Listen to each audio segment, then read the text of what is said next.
오늘 성경 말씀은 요한1서 4장 7절에서 11절입니다. 요한1서를 쓴 사도 요한은 교회 안에서 서로 사랑하라고 말하면서 하나님은 사랑이라고 하였습니다.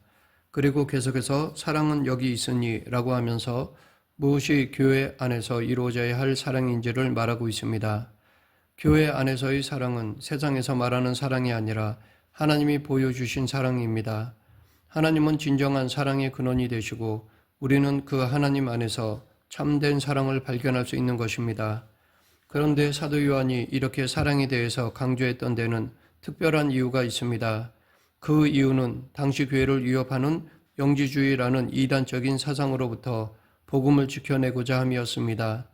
기독교 초기의 이단인 영지주의 사상이 유행하였고 그 사상이 교회 안에도 들어오게 되었고 자신들의 사고방식으로 복음을 해석하여 왜곡시켰습니다. 그 왜곡 중에 하나가 하나님의 사랑에 대한 것이었습니다. 사도 바울은 로마서 5장 8절에 우리가 아직 죄인 되었을 때 그리스도께서 우리를 위하여 죽으심으로 하나님께서 우리에 대한 자기의 사랑을 확증하셨느니라 라고 하였습니다. 예수 그리스도께서 십자가에서 돌아가신 사건은 분명 죄인들을 향하신 하나님의 사랑을 확증하는 증표였습니다. 그런데 영지주의자들의 해석에 따르면 십자가의 사건은 하나님의 사랑의 확증이 될 수 없다는 것이었습니다. 이 시간 오늘 말씀을 통해 성도가 해야 할 사랑은 하나님의 사랑에 근거한 것임을 확인하며 우리가 어떠한 모습으로 하나님의 사랑을 실천하여 이 세상에 하나님의 사랑을 드러낼 수 있는지에 대해 알아보겠습니다. 먼저 우리가 실천해야 할 사랑은 하나님의 사랑에 근거해야 합니다. 왜냐하면 하나님은 사랑이시고 진정한 사랑은 세상에 속한 것이 아니라 하나님께 속했기 때문입니다. 모든 사람들이 사랑이라는 가치를 다른 어떤 가치보다 높고 고귀한 것으로 둡니다. 그런데 사람들마다 그 사랑의 정의가 다르고 다양한 모습으로 사랑을 실천합니다. 그로 인해 우리는 세상에서도 다양한 사랑의 모습들을 찾아볼 수 있습니다. 우리는 세상에서 카사노바와 같이 성적인 사랑에 빠져 있는 사람들을 볼 수 있습니다. 어떤 사람들은 돈이나 보석, 물질적인 것에 대한 각별한 사랑을 가진 사람들도 있습니다. 어떤 사람들은 사람 이상으로 애완동물을 사랑하는 사람들도 있습니다. 얼마나 사랑하는지 자신의 유산을 애완동물에게 물려주는 사람도 있습니다. 이렇게 사람들마다 사랑의 대상도 다르고 사랑의 방식도 다릅니다. 그런데 사도 요한이 말하는 그리스도인으로서의 사랑은 그 사랑의 모범이 세상에 있는 것이 아니라 하나님께 있음을 말하고 있습니다. 오늘 본문 9절에서 사도 요한은 하나님의 사랑이 우리에게 이렇게 나타난 바 되었으니 라고 하면서 하나님이 자기의 독생자를 세상에 보내셔서 그로 말미암아 우리를 살리려 하심이라고 하였습니다. 즉 독생자를 희생시키면서까지 우리를 구원하심이 하나님의 사랑이라고 말하고 있습니다. 10절에서도 사랑이 여기 있다라고 하면서 하나님께서 우리를 사랑하사 우리 죄를 속하기 위해서 화목제물로 그 아들을 보내신 것이 하나님의 사랑이라고 말하고 있습니다. 이렇게 하나님의 사랑은 마땅히 죽어야 할 우리를 살리기 위해서 당신의 아들 예수 그리스도를 화목제물로 삼으신 것입니다. 우리가 주님으로 섬기는 예수 그리스도는 하나님과 죄인들을 화목하게 하기 위해 제물로 바쳐진 분이십니다. 또한 예수 그리스도는 당신 스스로 제물로 바쳐지기 위해서 사람들에게 수치와 고난을 당하셨고 끝내 십자가에서 죽임을 당하셨습니다.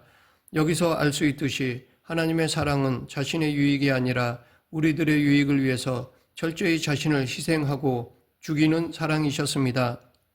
반면에 이 세상에서의 사랑은 대부분 자신의 유익을 위한 사랑입니다. 다른 사람을 사랑하는 것이 자기 자신의 유익을 위함일 때가 많습니다. 때로 우리가 하나님께 예배를 드리는 것도 하나님을 사랑하기 때문에 드리기보다는 우리가 예배를 드리면 우리 마음이 편하고 뭔가 하는 일이 잘 될 것 같은 기대를 가지고 예배를 드릴 때도 있습니다. 사람들은 자신의 유익을 위해서 다른 사람을 사랑하다 보니 자신에게 유익이 되지 않으면 포기하는 것이 세상의 사랑입니다. 하지만 하나님께서 보여주신 사랑은 당신께는 아무런 유익이 없는 전적인 우리를 위한 사랑이셨고 자신의 가장 귀한 독생자를 희생시키면서까지 보여주신 사랑이셨습니다. 즉 우리의 유익을 위해서 죽기까지 헌신하는 것이 하나님께서 보여주신 사랑이셨습니다. 이처럼 하나님의 사랑은 이기적이지 않습니다. 하나님의 사랑은 자기의 유익을 구하는 사랑이 아닙니다.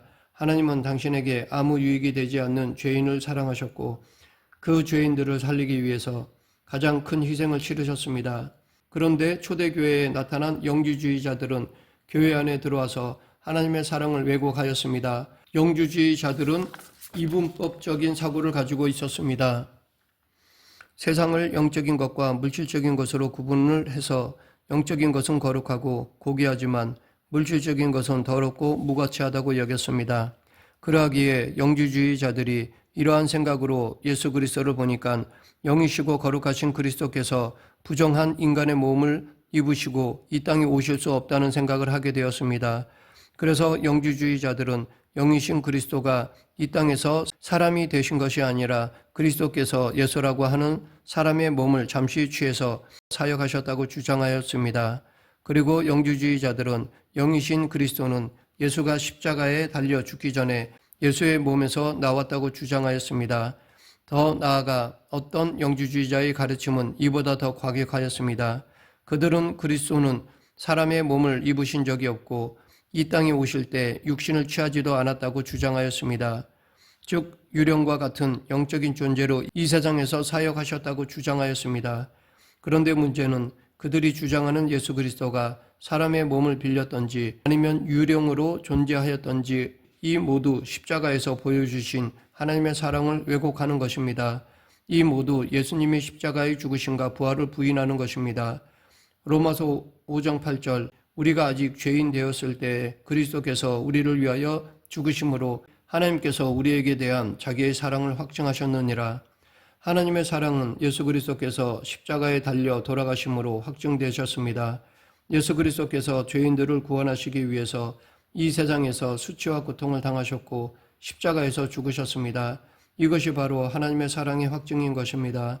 그런데 영주주의자들은 예수 그리스도는 영적인 존재로 당신의 거룩함을 유지하기 위해서 유령과 같은 존재로 계셨고 사람을 구원하시기 위해서 십자가를 지실 때 실제로 육신의 수치와 고난, 죽음을 당하지 않으셨다는 것입니다.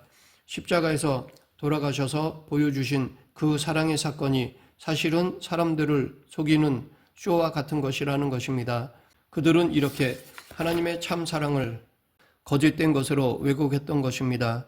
오늘날 교회가 영주주의자들이 말하는 사랑을 하고 있지는 않은지 살펴봐야 할 것입니다. 교회에서 사랑에 대해서는 많이 말하지만 정작 행함은 없고 말만 무성하지는 않은지 우리 자신을 살펴봐야 합니다. 예수 그리스도께서는 영주주의자들의 주장과 같이 말로만 서로 사랑하라고 하고 자신은 유령과 같이 십자가의 고난과 죽음 앞에서는 호련히 사라지신 분이 아니라 죄인된 우리를 사랑하셔서 구원하시려고 실제로 수치와 고난을 당하셨고 죽으셨습니다. 사도 요한이 사랑은 여기 있으니 라고 말할 때의 사랑은 예수 그리스도께서 하신 사랑과 같이 화목을 위해 수치와 고난을 참으시고 자신을 죽이신 사랑입니다. 이것이 우리가 경험한 사랑이고 우리가 실천해야 할 사랑입니다. 그러면 우리가 이렇게 예수님을 따라 사랑하면 어떠한 일이 일어날까요? 우리가 서로 사랑할 때 사람들은 우리 가운데 역사하시는 하나님을 볼 것입니다. 오늘 본문 12절에서 사도 요한은 하나님을 본 사람이 없다라고 말하고 있습니다. 그런데 우리가 서로 사랑하면 하나님이 우리 안에 거하시고 그의 사랑이 우리 안에 온전히 이루어진다고 하였습니다. 곧 우리 안에 계신 사랑의 하나님이 우리의 사랑의 모습을 통해서 세상에 드러난다는 것입니다. 창세기 33장에는 야곱과 에서가 20년 만에 재회하는 장면이 나옵니다. 야곱은 형 에서를 만나기가 두려웠습니다. 왜냐하면 20년 전에 아버지와 형 에서를 속이고 형이 받아야 할 축복을 자신이 가로챘기 때문입니다. 그 일로 야곱은 형을 피해 도망 나왔었는데 이제 다시 형을 만나야 하니까 야곱은 극심한 두려움에 빠졌습니다. 그런데 막상 야곱이 에서를 만날 때 기대하지 못했던 일이 일어났습니다. 형이 달려와서 야곱을 맞이하여 안고 목을 어긋 맞추어 입 맞추고 자기를 보고 우는 것이었습니다. 야곱은 에서의 태도를 보면서 내가 형님의 얼굴을 배운즉 하나님의 얼굴을 본 것 같사오며 형님도 나를 기뻐하심이니이다 라고 하였습니다. 야곱은 형 에서가 자신을 용서하는 모습을 통해서 형의 사랑을 경험하게 되었습니다. 그리고 그 모습을 통해 하나님의 사랑과 용서를 실제로 경험하게 되었던 것입니다. 그래서 야곱이 형을 보면서 하나님의 얼굴을 본 것 같다며 감격했던 것이었습니다. 이처럼 우리가 서로 사랑할 때 우리 안에 하나님이 거하시고 우리는 하나님의 모습을 이 땅에 드러낼 것입니다. 예수님께서도 요한복음 13장 35절에서 너희가 서로 사랑하면 이로써 모든 사람이 너희가 내 제자인 줄 알리라 라고 말씀하셨습니다. 그러하기에 교회는 예수 그리스도의 십자가의 용서가 나타나는 곳이 되어야 할 것입니다. 교회는 예수 그리스도의 십자가의 사랑이 드러나는 곳이 되어야 할 것입니다. 세상 사람들은 우리가 서로 사랑할 때 이를 통해 하나님을 보게 됩니다. 하나님이 우리 가운데 계심을 깨닫게 되는 것입니다. 즉 하나님의 존재는 우리의 삶을 통해 증명됩니다. 우리는 삶 속에서 예수님의 사랑을 실천함으로 하나님의 존재를 증명할 수 있습니다. 이것을 바꿔 말하면 하나님 사랑은 이웃 사랑으로 증명된다고 말할 수 있습니다. 오늘날 사람들은 사랑에 대해 많이 말하며 강조하지만 정작 진정한 사랑이 뭔지 모르기에 자신의 감정이나 생각에 따라서 좋아하기도 하고 싫어하기도 하는 일들이 반복되고 있습니다. 그래서 이 세상에는 사랑도 있지만 또한 증오와 미움도 역사하게 됩니다. 이러한 때에 사도 요한과 같이 사랑이 여기 있습니다 라고 하나님의 사랑을 증거하고 실천하는 것이 바로 교회의 사명입니다.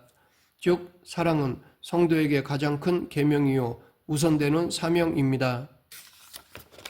예수님께서도 한 율법사가 선생님 율법 중에서 어느 계명이 크니이까 라고 묻자 내 마음을 다하고 목숨을 다하고 뜻을 다하여 주 너희 하나님을 사랑하라 하셨으니 이것이 크고 첫째 되는 계명이요 둘째도 그와 같으니 내 이웃을 내 자신과 같이 사랑하라 하셨으니 이 두 계명이 온 율법과 선지자의 강령이니라 라고 대답하셨습니다.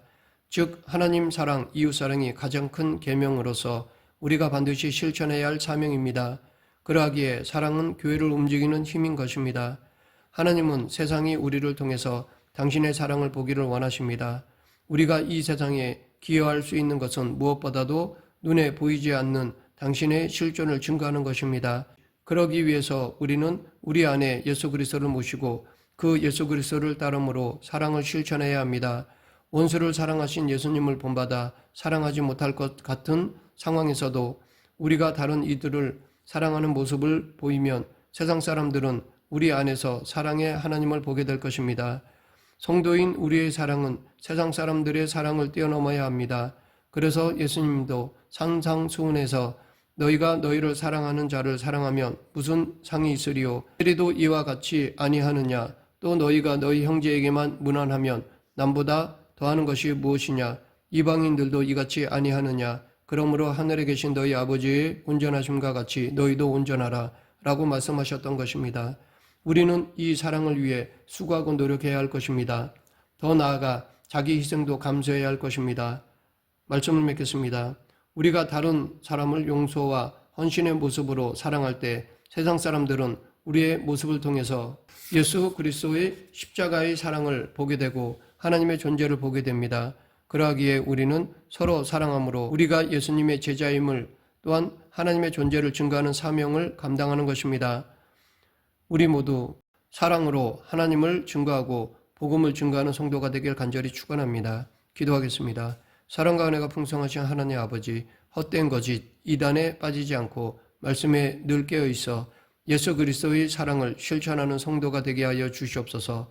예수님 이름으로 기도드립니다. 아멘.